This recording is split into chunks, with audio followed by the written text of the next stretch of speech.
Hello and welcome to your 10th Algebra 2 and Algebra and Trigonometry class. I am Mr. Marquez, your favorite online math teacher. And today we're going to talk a little bit about solving systems of equations but by elimination. Now remember that for the time being, these videos are going to serve as classes for Algebra 2 and Algebra and Trigonometry, although I think at some point this week we are going to start separating those content.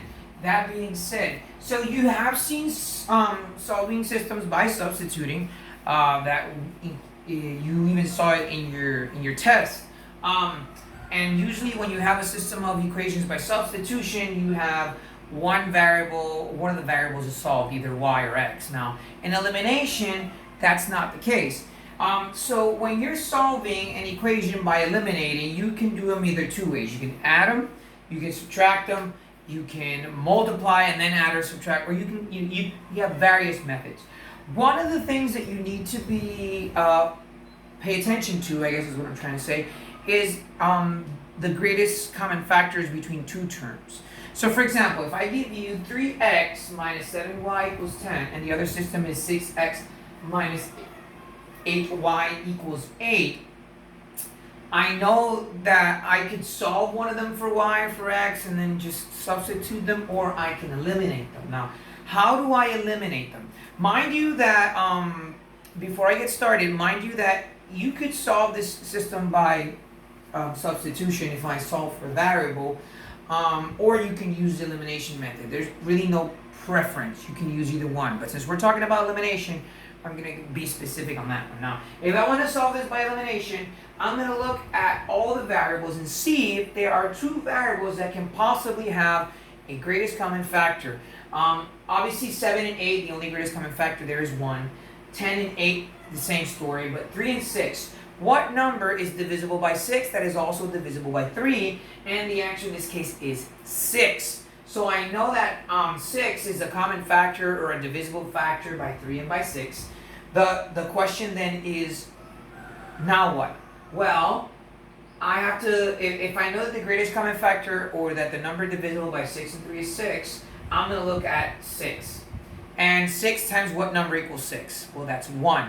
So then I look at 3. 3 times what number equals 6? And that's 2. So I know that I'm going to multiply the first equation by 2, but what I don't know is if it's going to be positive 2 or negative 2.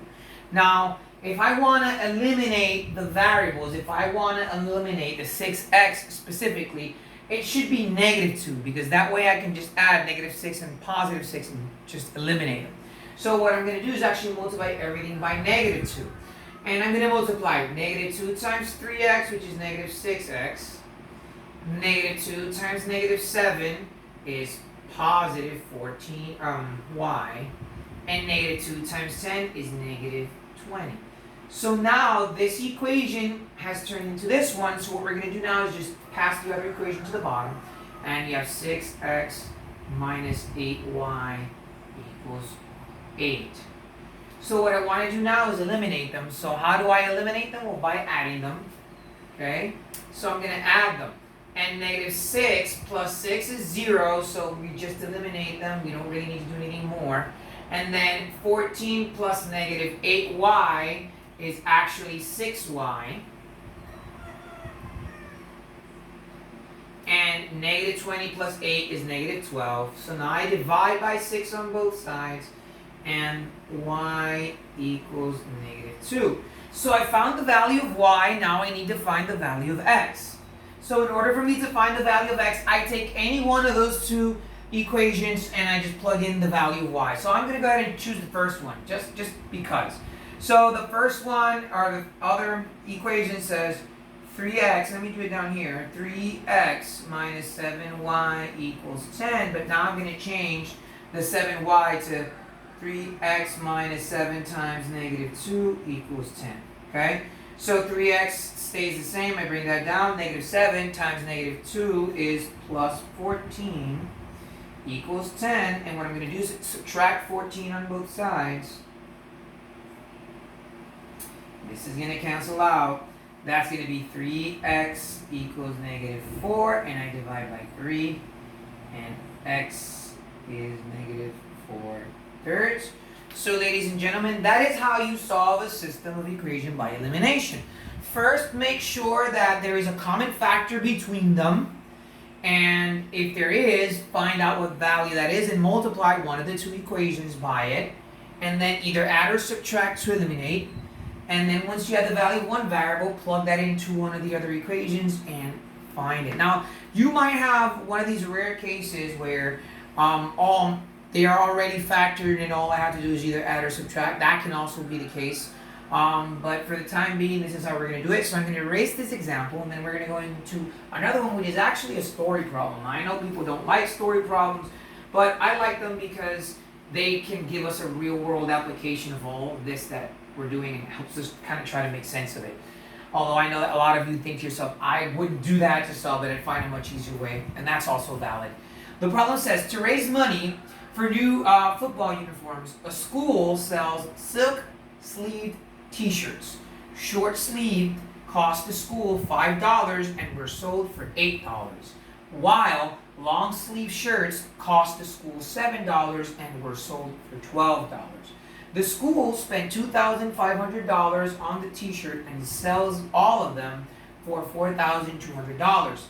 Now the question is, how many short sleeve T-shirts are sold? So what I did was I already wrote the system because you don't have the system. You kind of have to figure it out. Now I use S for short and L for long. Normally they use X and Y. You can choose whichever variables you want. Now, the first system says the school paid $5 for the short sleeve shirts and they paid $7 for the long sleeve shirts and they spent a total of $2,500. Okay, so that's how much the school actually spent. Now, they sold the short sleeve shirts for $8. They sold the long sleeve shirts for $12, and they made a total of $4,200. So what happens now? Well, now we have to find out how many short sleeve shirts were found. So I want to know what the value of S is. So I could solve them, but that for a variable, but that'd be long, and especially when you have long numbers. So the easiest way is to solve them by elimination, and specifically look at to see if there's any common factors. Now, right off the bat, it's real easy to see that the possible common factors or divisible numbers are found between 5 and 8. So what number divides by 5 that also divides by 8? It would be 40. So I think to myself, 8 times what number equals 40? Well, 8 times 5 equals 40, so that means that the bottom equation is going to be multiplied by 5. And I think to myself, 5 times what number equals 40? And that would be 8, which means that the top equation is going to be multiplied by 8. So let's multiply the equations and then we'll figure out what we do from there. So we're going to do the first one. 8 times 5 is 40, so that would be 40s. 8 times 7 is 56, so that would be 56L. And 8 times 2,500 is 20,000. Now we're going to do the same thing here. 5 times 8 is 40. 5 times 12 is 60, so that would be 60L. And 5 times 4,200 or 4,200 is 21,000. So what we're going to do now is, how do I cancel these out? Well, I subtract them because they're both positive, so it's easier if I subtract them. And 40 minus 40 is 0. I don't need to write that. That cancels out. So 56 minus 60 is negative 4L. And 20,000 minus 21,000 is negative 1,000. So now I divide by negative 4, and that equals L equals approximately 250. So I sold approximately 250 long sleeve shirts, but that's not what I want to know. I want to know how many short sleeves I sold. So what you can do is take one of your original equations and plug in 250 wherever there's an L. I'm going to go ahead and use the first one. And I'm going to say 5S plus, instead of writing 7L, I'll say 7 times 250, which is what I got, equals 2,500. Okay, so what we're going to do is we're going to multiply 250 times 7, and that would be a 0, carry the 5, 7, 1750 or 1750. So this would be 5s plus 1750 equals 2500. And what I do now is I subtract by 1750 on both sides, and that would be 1750 minus 1750. Minus 1750, and this is 0, and this would be I carry, and this would be 10, and this would be 4, and this would be 5, and 24 minus 17 is